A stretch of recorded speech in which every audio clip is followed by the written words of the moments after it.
बड़ा ही आनंद बरस रहा है राष्ट्र दिवस की बेला पर।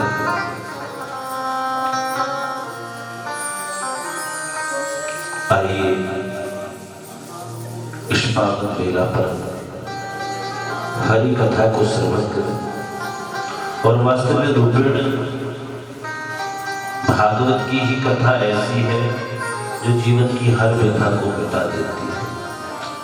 अगर हम नियम से बैठे ना, नियम से, तो इसका नियम ही इतना पावरफुल है कि वो 7 दिन में ही आपको सब कुछ प्रदान करने वाली शक्ति रखता है। दवाई शरीर को शांत करती है। खाई तुम लोगों ने आज दवाइयां नहीं खाई है? अरे दवाई शरीर को शांत करती है, पर इस मन को नहीं। जब हम यहाँ बैठे हैं और मन कभी कभी कहाँ भाग जाता है, घर भाग जाता है ना, कभी फूल की तरफ, कभी केले की तरफ, कभी किसी तरफ, कभी किसी तरफ। तो ये मन की गति बड़ी है। दवाई शरीर को शांत करती है पर मन को नहीं।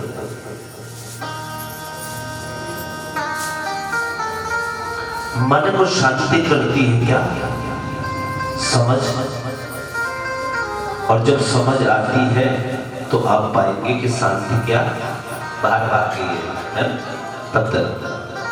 तो जब समझ आती है ना पूर्ण रूप में, तब वास्तविक रूप में, तब शांति बाहर नहीं, तब खुद पाएंगे शांति अरे बाहर थी ही, शांति तो कहाँ थी? अंदर ही थी।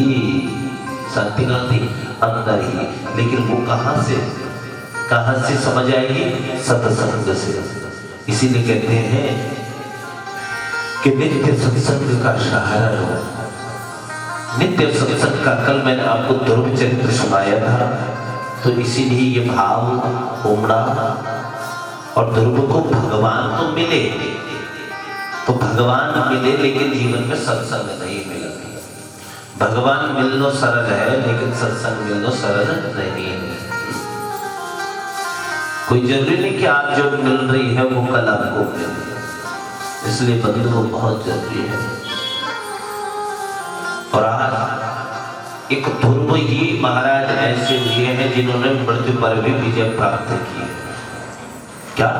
मृत्यु पर भी विजय प्राप्त की है ध्रुव जी ने। आज परमात्मा के पार्षदों की ओर देखा। भगवान के पार्षदों ने ध्रुव को इशारा किया कि मृत्यु को भूलो, कि जरा सर नीचे कर ले, जरा सर नीचे कर ले। किसको? मृत्यु देवी को। ध्रुव ने कहा माता जी मृत्यु आ गई। कहा माता जी हम मर जाएंगे, जरा तुम अपना सर तो नीचे करो, हम मरने को तैयार है। और जैसे ही मृत्यु देवी ने सर नीचे किया तो सुखदेव जी कहते हैं मृत्योर मूर्धनिम पदम दत्वा आरोहाद्भुतम पदम। मृत्योर मूर्धनिम पदम दत्वा, मृत्यु देवी के सर पर चरण रखकर ध्रुव जी विमान पर बैठकर चले गए। विमान आया है परमात्मा के यहाँ से, और बेचारे मृत्यु क्या टुकुर टुकुर देखती रही। ध्रुव जी ने मृत्यु पर विजय प्राप्त कर ली है। और ध्रुव जी महाराज की ये वही ध्रुव है जो उत्तर दिशा में बिल्कुल अड़ी है। जब पंडित जी विवाह करते हैं तो वर कन्या को कहते हैं ना कि ध्रुव तारा का दर्शन करो। जैसे ये ध्रुव तारा अपने जीवन में अड़ी था, ऐसे ही हमारे जीवन में भी विषम परिस्थिति आने पर भी क्या रहे, हम अपने पथ से भ्रष्ट ना हो। एक बार प्रेम से बोलो धर्म विशाल भगवान की। आज मृत्यु टुकुर टुकुर देखती रही। देखो ये इतना सब हुआ किसकी कृपा से?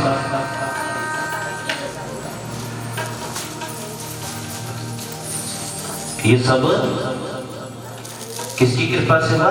नारद जी की, अर्थात गुरु की कृपा से। ठीक है।